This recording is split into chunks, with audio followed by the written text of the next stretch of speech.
오늘 저는 목사님 말씀대로 사랑, 용서라는 제목으로 좀 말씀을 상고하기를 원하는데, 그 이유는 지난 수요일이 한국에서는 어버이날이었더라고요. 오늘이 미국에서는 이제 어머니 주일로, 어머니 날로 지키는데, 그래서 그 본문의 말씀을 상고하면서 이 대인관계에 대해서 같이 말씀을 좀 상고하면서 우리의 삶을 좀 살펴볼 수 있기를 바라서 이 말씀을 택했습니다. 우리 사람은 세상에 태어나면서부터 사람 가운데 태어나서 사람 가운데 살다가 사람 가운데서 죽어서 세상을 떠납니다. 그러니까 아주 특별한 경우를 제외하고는 우리 사람은 사람과 더불어 살아야 합니다. 살게끔 그렇게 되어 있습니다. 그런데 문제는 사람의 나면서부터 가지고 태어나는 타락한 육신의 성품, 또 무지와 무능, 이런 디펙트들 때문에 우리가 이 세상을 살아가면서 이웃과의 관계, 심지어는 아주 가까운 가족들과의 관계에서도 시시때때로 우리가 많이 서로 아픔을 주고 상처를 주고 힘들어하고 괴로워하면서 때로는 다투기도 하고, 그리고 불화하기도 하고, 심한 경우에는 불목하고 원수같이 살아가는 사람들도 우리 삶의 주변에서 사실 종종 발견할 수 있는 것이 우리의 삶의 현실입니다. 이와 같은 역사는 비록 소단위에서 가정가족뿐만 아니라 인류 전체를 보더라도 오늘날 전 세계가 얼마나 민족과 민족의 나라와 나라가 서로 싸우고 다투고, 나라 안에서도 정당과 정당 사람들의 모임 서로 다투고 싸우고 합니까? 저미는 온 인류가 당면한 대인관계의 비극적인 갈등이 아닐 수 없습니다. 근데 오늘 본문의 말씀을 보면 베드로 사도가 심기가 아주 불편한 그런 대인관계가 있었던 것 같아요. 한두 번은 용서를 했는데 아마 7번까지 용서했을 것 같아요. 그러니까 예수님한테 나와서 그래요. 속이 하도 답답하니까, 예수님, 형제가 죄를 범하면 몇 번이나 용서하면 좋습니까? 그래도 한 7번쯤 하면은 괜찮겠습니까?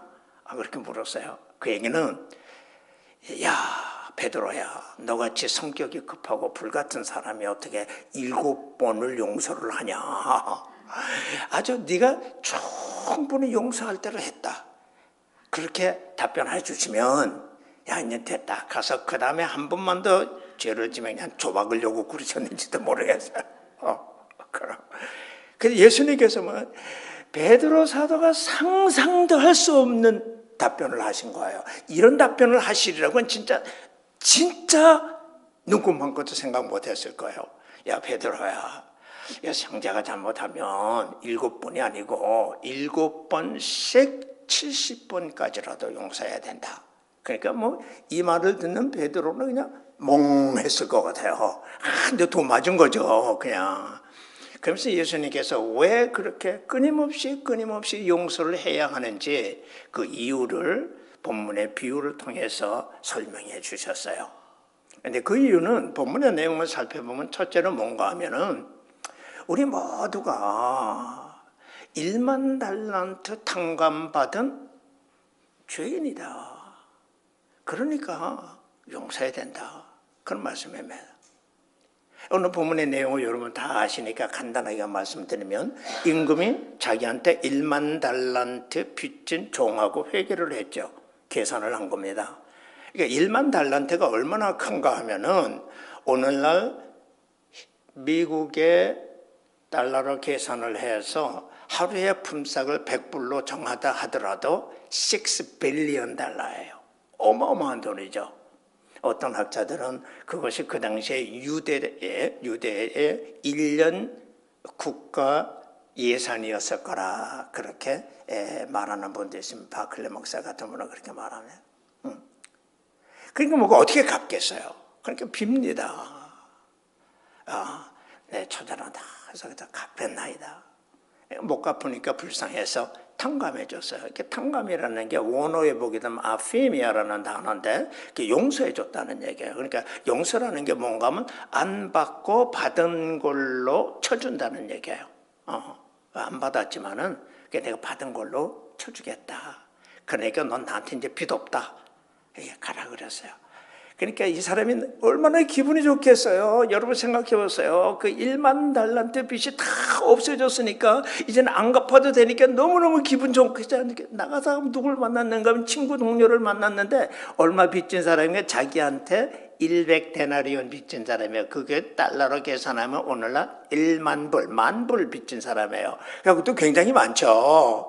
근데 그 사람을 딱 만나고 나서 야, 너 나한테 만 불 빚졌는데 언제 갚을래? 그러니까 야, 참 미안하다. 지금 나 돈 없다. 그러니까 조금만 좀 참아달라. 그럼 내가 어떻게든 갚는다. 그러니까 야, 오늘 기분 좋은 날이다. 내가 1만 달란트 탕감을 받았는데 그까지 100불, 만 불 정도 아무것도 아니다. 오케이. 나도 너 탕감해준다. 안 받아, 안 받아. 야, 기분 좋다. 나가서 나랑 같이 파티하자. 그랬으면 얼마나 좋겠어요. 근데 요 속이 말입니다. 밴댕이 속 긋고 꽉 그저 그냥 벼룩이 그냥 그 심장 같은 마음을 가진 이 사람이 뭐라 그러는가 하면 야, 이놈아, 너 나한테 몇 번씩이나 갚는다고 안 갚았지? 이번엔 용서 없다고 감옥에다 넣어버린 거예요. 나중에 그게 왕한테 알려진 거예요. 왕이 불러가지고 1만 달란트 탕감받은 종을 불러서 그 첫 마디가 뭔가 하면 요 악한 종아 그랬어요. 아주 나쁜 놈이다 이거죠. 나쁜 놈이다.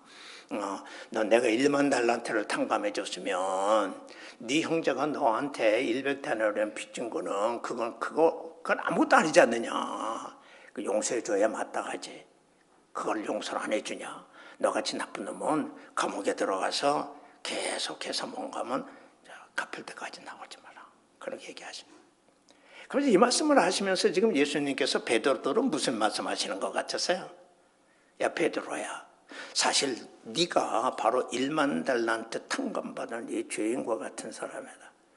그러니까 네가 네 형제가 너한테 잘못한 거 있으면, 죄진 거 있으면은 그거 7번 가지고는 얘기가 안 된다. 7번씩 70번을 하더라도 사실은 상대가 안 된다. 그러니까 끊임없이 계속해서 용서해 주는 것이 마땅하다. 얘기하신 거예요. 사실 이 진리는 베드로 사도에게만 해당하는 거 아니죠. 우리 모든 예수 믿는 사람들에게는 동일하게 해당되는 말씀입니다. 사실 우리가 우리 자신들을 돌이켜보면 우리는 하나님으로부터 1만 달란트가 아니라 무한 달란트를 탕감받은 죄인들입니다. 왜냐하면 하나님께서 우리의 죄값을 지불하고 우리 죄를 용서하시기 위해서 하나밖에 없는 독생자를 이 땅에 보내시고 십자가에 고난받으시고 그 귀한 보혈을 흘려주셔서 그 보혈의 능력으로 보혈의 은혜로 예수님의 속죄 제물이 되시고 우리가 죄사함을 받게 되었으니 어찌 하나님의 독생자의 아들의 생명과 그 피와 그 십자가의 고난을 돈으로 계산할 수가 있겠습니까? 돈으로는 계산할 수 없는 무한 달란트의 죄값을 탕감받은 하나님의 자녀들이라는 거죠. 그러니까 우리는 다른 사람이 나한테 아무리 죄를 짓고 잘못하고 또 잘못했고 나를 십자가에 못 박는 한이 있더라도 우리는 어떻게 해야 되나? 우리는 용서해 줘야 된다는 거예요. 그게 예수님의 교훈이에요. 두 번째로는 우리가 용서를 안 하면 그럼 그래서 괜찮냐? 그게 아니고 우리가 용서를 안 하면 용서를 할 때까지 우리가 더 심한 옥살이를 하는 고통을 겪게 되기 때문이라는 거예요. 여러분, 이 1만 달란트 빚진 자가 용서 안 했다고 해서 그냥 지나갔나요? 그건 아니죠. 감옥에 들어갔어요. 감옥에 들어가서 이 사람이 1만 달란트를 다 갚을 때까지 옥살이를 한 거예요. 근데 아마 이 사람은 평생 나오지 못했을 것 같아요. 어떻게 1만 달란트를 다 갚을 수 있습니까? 그러니까 평생 옥고를 치를 수밖에 없었을까요? 이와 같이 우리도 이 세상을 살아가면서 다른 사람이 나한테 죄를 짓고 나의 마음을 아프게 하고 나에게 상처를 주고 그리고 마음에 원한을 사게 하는 그런 고통을 주는 죄를 지은 사람을 용서하지 않으면 그게 그냥 없어지는 게 아니에요. 우리가 옥고를 치러야 되는 거예요. 언제까지? 용서할 때까지. 옥살이를 하는 고통을 우리가 지불해야 되는 거예요. 여러분 한번 생각해 보세요. 어떤 형제가 나한테 잘못하고 어떤 자매가 나에게 잘못하고 다른 사람이 나한테 잘못했을 때 마음에 분노가 부글부글 끓죠. 용서하지 않으면 그 다음에 길이 뭐예요? 그 다음엔 이는 이로 눈은 눈으로 갚는 길밖에 없잖아요. 근데 많은 경우에 대부분의 경우에 우리가 이 세상을 살아가면서 모든 이러한 대인관계의 아픔을 눈은 눈으로 이는 이로 갚을 수 있는 경우가 많아요? 없어요? 없어요. 그러니까 어떻게 돼요?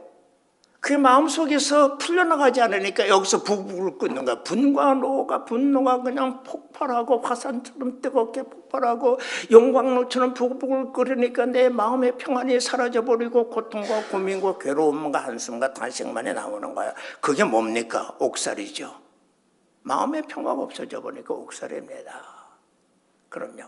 근데 이와 같은 관계가 그래도 나하고 거리가 먼 사람하고 관계 속에서 생기면 뭐 그런 대로 뭐 자주 안 보니까 괜찮은데 나하고 뗄래야 뗄 수 없는 가족 관계와 혈육의 관계, 특별히 부모와 자녀와의 관계 가운데서 이러한 비극적인 관계에 갈등이 생기면 이는 참 괴롭고 힘듭니다.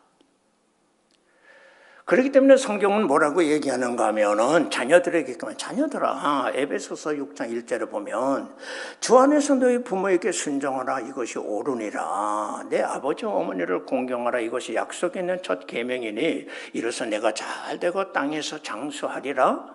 자녀들에 대한 경고와 축복이죠. 권면이십니다. 또한 부모님들에게 이야기하려 또 아비들아, 여긴 아비들하고 성경에 물론 나왔지만 그 당시에 문화가 그러니까 얘기했지만은 그러나 부모님들이 얘기해 부모들아 너희 자녀를 노엽게 하지 말고 오직 주의 교훈과 훈계로 양육하라. 여기서 노엽게 한다는 말이 우리 한국말로 번역은 그냥 노엽도로 번역이 됐는데 그게 뭔가 하면 그 원어를 보게 되면 마음의 아픔과 상처를 받는다 크게 분노한다는 얘기예요. 그렇게 하지 말고 주의 교훈과 그리고 훈계로 양육하라 잘 키워라 그렇게 말씀하십니다. 근데 사실 우리가 세상을 살아가면서 우리가 다 자녀였고 그리고 우리가 부모 되잖아요. 우리가 또 자녀를 키우고 있잖아요. 그런데 자녀들이 부모를 향해서 순종하는 것 그거 그렇게 쉽지 않죠. 그렇지만 사실은 그보다도 더 어려운 게 뭔가 하면 부모가 자녀를 잘 만족하게 흠없이 완전한 부모가 되어서 양육하는 것은 정말로 어렵습니다. 얼마나 어려운지 몰라요. 사실 남녀가 가정을 이루고 이렇게 결혼하고 가정을 이루어가면서 자녀를 가질 때 자녀의 양육법을 철저하게 알고 그러면 그다음에 건강 문제, 정신적인 문제, 가정적인 뭐 이렇게 감정적인 거 이런 걸 다 연구하고 준비하고 그다음에 거기다 더 나가서 재정적이고 환경적으로 모든 것을 아주 그냥 퍼펙트하게 준비가 다 된 다음에 야 이제는 아이를 가져도 괜찮다. 그러니까 우리가 아이를 갖자. 그리고 자녀를 갖는 부모가 세상에 몇 사람이나 있을 수 있겠어요? Impossible. 만약 그렇게 완전한 부모가 될 수 있는 자격이 된 다음에야 비로소 자녀를 키우고 양육할 수 있다. 그렇다면 아마 인류는 이미 오래전에 멸종되었거나 아니면 지금 멸종 위기에 직면하고 있는 존재가 되었을 수밖에 없을까요? impossible. 그런데다가 특별히 우리 이민 사회를 보면, 교포들의 사회를 보면 이민 사회의 가정들은 참 어려움이 한두 가지가 아닙니다. 우리가 한국에서 미국으로 이민 올 때는 그래도 마음속에 한국에 사는 것이 어려우니까 이 치열한 경쟁 속에서 아침밥 편도 서너 개씩 싸들고 학교에서 학원으로 학원에서 학원으로 뱅뱅뱅뱅 일주일 내내 돌고 그다음에 뭐 시험도 고등학교 시험, 특수학교 시험, 뭐 시험 맨날 시험만 들고 시험만 보는 이런 사회 속에서 그걸로 끝납니까? 그다음에 사회에 나가서도 치열한 입사 경쟁, 입사하고 나서도 얼마나 경쟁이 치열합니까? 같은 동료들 사이에서 그냥 막 이리저리 쑤시고 비벼대고 갔다가 그리고 선물하고 뭐하고 그다음에 윗사람한테 잘 보여야 올라가고 그러다 어느 한 날 잘못하면 아웃.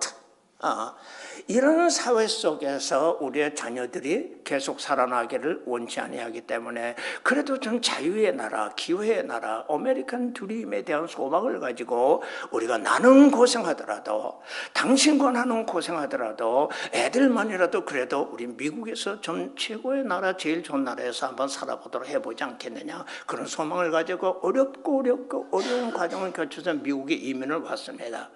그러나 실제는 미국에 이민 딱 와서 제일 먼저 겪는 게 뭐죠? 문화의 장벽, 언어의 장벽, 사회와 직업의 장벽이 얼마나 높고 험한지 우리가 감당할 수 없을 정도로 어렵습니다. 우리가 많은 페이를 주는 고소득의 전문적인 기술업은 상상도 못하고 엄두도 못 내고 오죽 우리가 그래도 할 수 있는 게 있다면 많은 노동력과 시간을 요구하는 non-professional 그런 일들밖에 없잖아요. 그러니까 어쩔 수 없이 우리는 힘든 뭐 청소업도 세탁업도 그 위험한 마켓 그냥 일주일 내내 뼈골이 빠지라고 진땀을 흘리면서 수고하고 고생하는 요식업, 이런 자영업들을 그래도 그만해도 다행이라고 생각하는 거죠. 그러다 보니까 노동력도 모자라고 시간도 모자라니까 부부가 같이 뛸 수밖에 없습니다.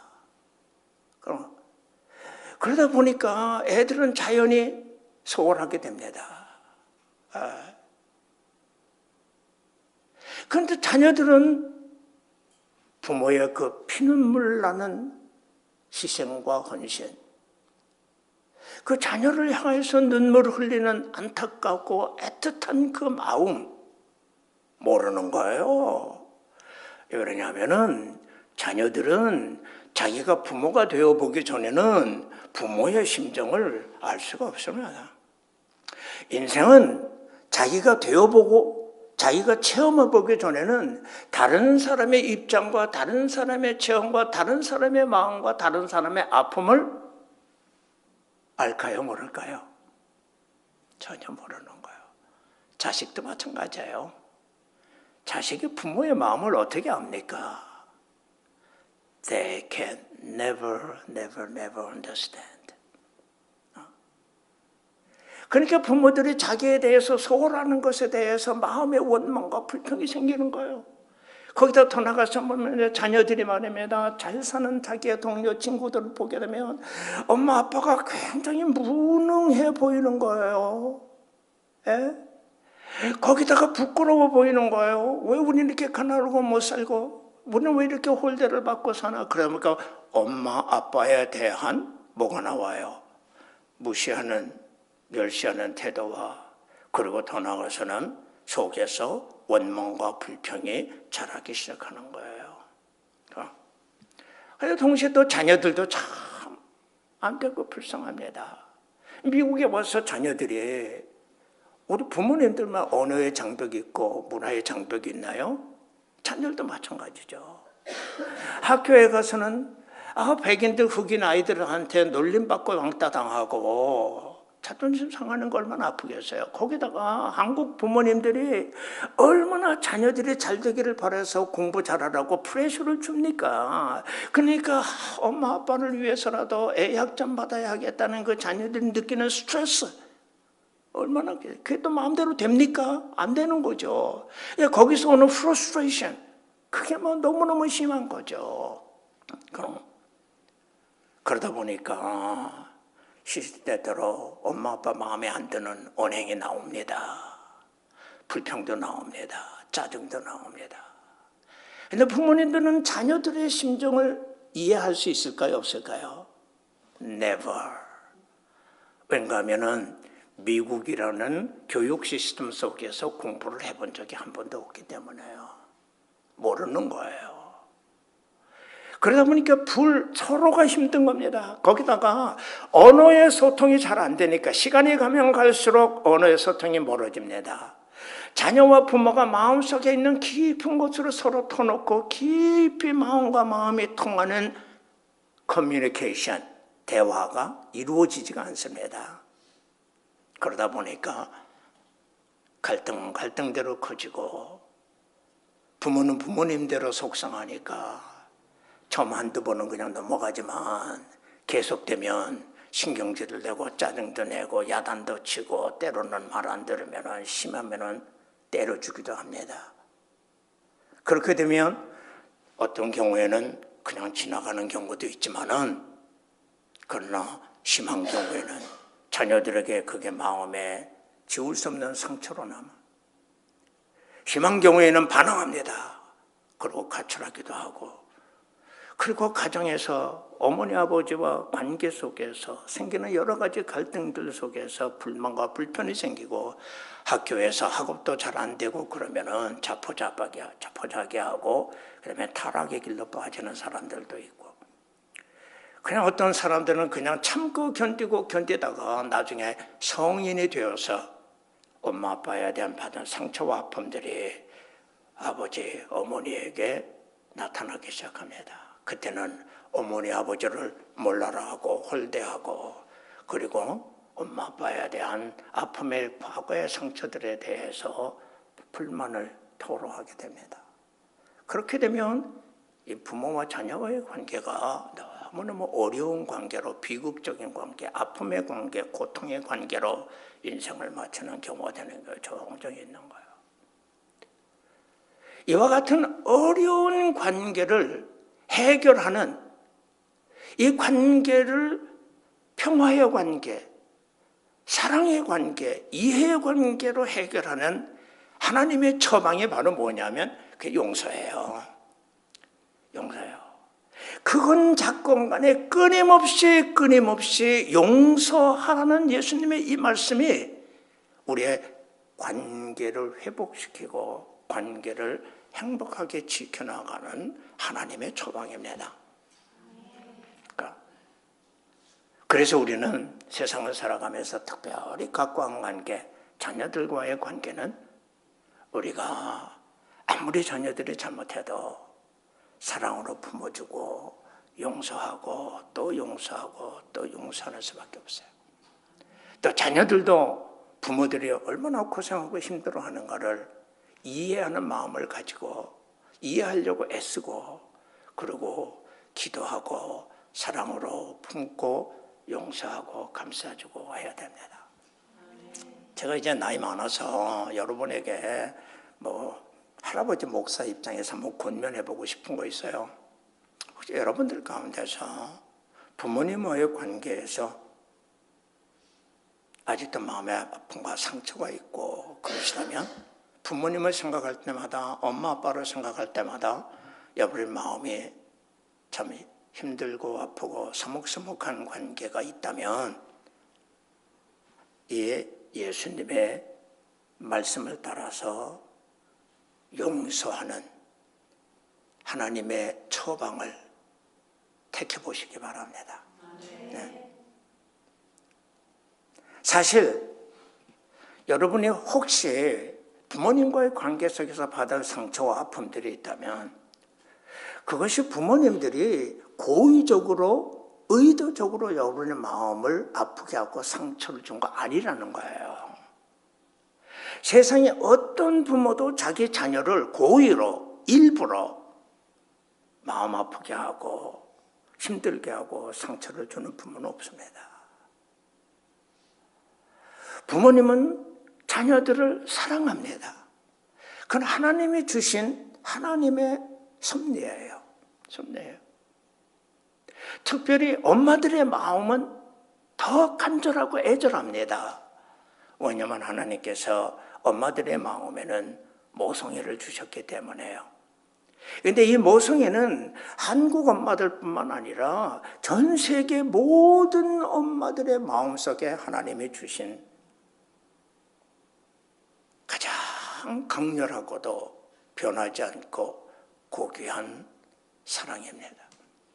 제가 인도 목사님과 교제를 하다가 인도 목사님으로부터 인도에 있는 전설 이야기를 하나 들은 적이 있습니다. 그 얘기가 뭔가 하면 인도에 한 전설이 있는데 한 동네에 어떤 청년이 저 산 너머 동네에 있는 어떤 여인과 사랑하게 된 거예요.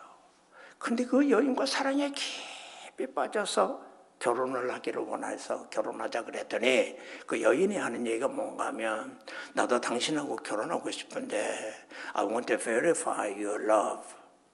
당신의 사랑이 진정한 사랑인지 난 알고 싶다. 당신의 사랑이 진정한 사랑이라면 난 당신하고 결혼하겠다. 그러면 진정한 사랑을 내 마음으로 어떻게 보이냐. 그랬더니 한 얘기가 If you really love me, 나를 정말 사랑하면 당신 어머니의 심장을 갖다가 달라고 그랬어요. 그러니까 이 청년이 뭔가 하면은 그냥 사랑에 미쳐가지고 오케이, 아우야. 그러고 가서 엄마의 심장을 꺼내가지고 그리고 심장을 들고 산독을 넘어서 막 자기 애인으로 뛰어가다가 돌에 걸려서 넘어진 거예요. 넘어져 심장이 굴러 떨어졌어요. 그 아들이 심장을 들어서 뭐 이렇게 먼지를 떠오는데 심장 속에서 들려오는 음성이 뭔가 하면 아들아 너 어디 다친 데 없냐. 엄마의 음성이 들려오더라는 거예요. 이게 뭔가 하면 인도에 전해지는 하나의 전설이라고 합니다. 그 만들어낸 이야기죠. 그게 뭐 진짜 그렇겠어요. 그러나 그 만들어낸 이야기지만 그 속에 뭔가 하면 엄마의 마음, 자식을 사랑하는 엄마의 마음, 엄마의 마음에 비수를 꽂고 심장을 꺼내가지고 나가더라도 그리고 자기가 사랑하는 애인을 엄마보다도 더 귀중히 여기고 사랑하더라도 정말이죠. 여러분 아들 키우시는 분들 조심하세요. 내 아들이라고 생각하지 말아요. 일단 애인이 생기면 애인은 엄마보다 더 소중할까요? 덜 소중할까요? 네, 더 소중합니다. 그래서 엄마의 마음에 비수를 꽂고 엄마의 마음에 심장을 꺼내가지고 애인을 향해서 갈지라도 엄마의 마음은 아들을 아끼는 마음. 아들아, 어디에 다친 데 없냐? 이게 엄마의 마음이에요. 우리 자녀들이 그걸 모르는 겁니다. 엄마가 되어보기 전에는 엄마가 되어보고 엄마의 자녀들이 엄마의 가슴에 비수를 꽂고 심장을 도려내기 전까지는 그 엄마의 마음에 그래도 자녀를 향해서 사랑하는 안타까움, 눈물을 흘리는 마음이 엄마의 마음이라는 것을 자녀들은 모르는 거예요. 그럼요. 이게 우리가 모르는, 자녀들이 모르는 부모의 마음입니다. 아버지의 마음은 안 그런가요? 제가 어느 글을 읽다가 이런 글을 하나 읽었습니다. 아버지가 치매가 걸린 거예요. 그러니까 아들들이 아버지한테 섭섭하게 하니까 자기도 모르는 사이에 막내 아들한테 야단을 막 쳐버린 거예요. 그러니까 아들이 속상한 거예요.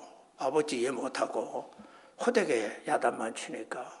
근데 그 다음 아버지 생일이 됐는데 아버지가 이 막내딸이 간호하고 있었는데 그 막내딸이 다 아버지 생일날 미역국도 끓여놓고 다 그랬는데 안 잡수시는 거예요. 그러면서 왜 아버지 안 드세요? 하니까 막내 걔 왔냐? 치매 중인데도.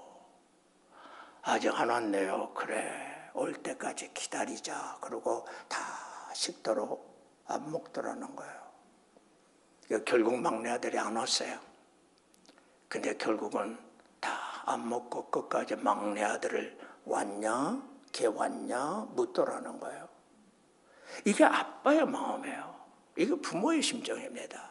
그렇기 때문에 우리 자녀들이 부모와의 관계 속에서 부모로 받은 아픔과 상처, 이거는 사실은 고의가 아니고 엄마 아빠가 어쩔 수 없이 인생을 살아가면서 살아남기 위한 생존 경쟁에서 어쩔 수 없이 자녀들에게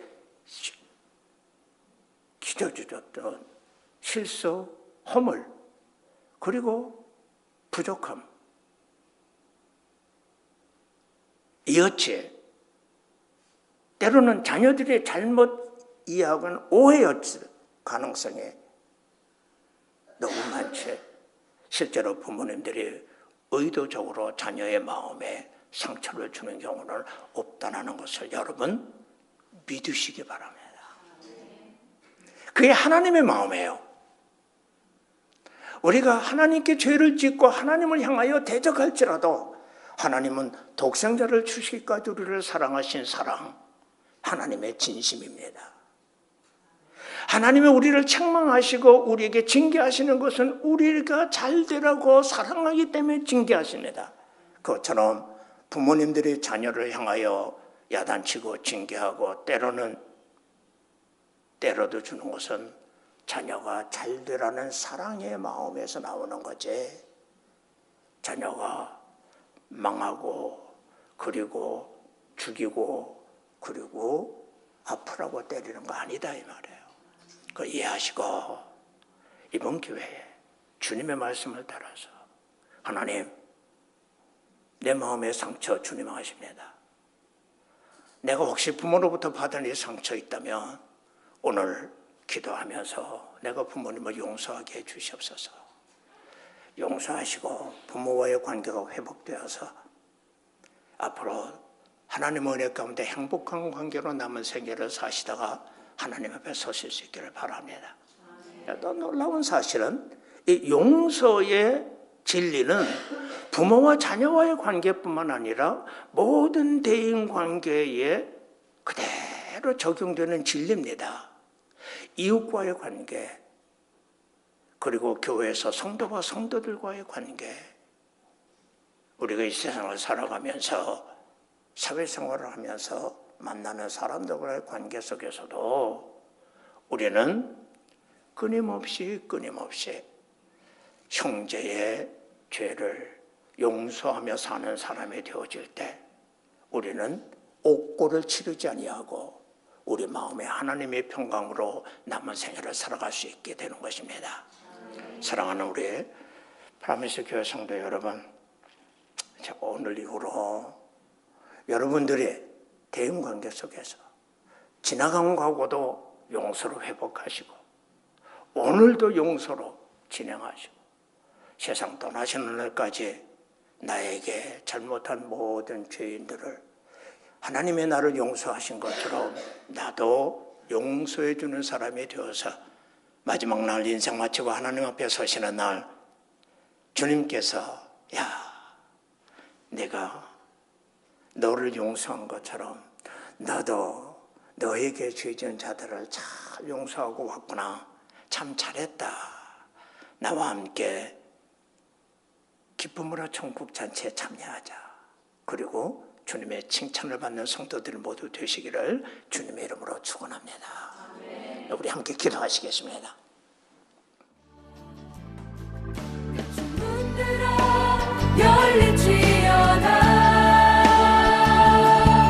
모든 세대여 일어나라. 주 예수께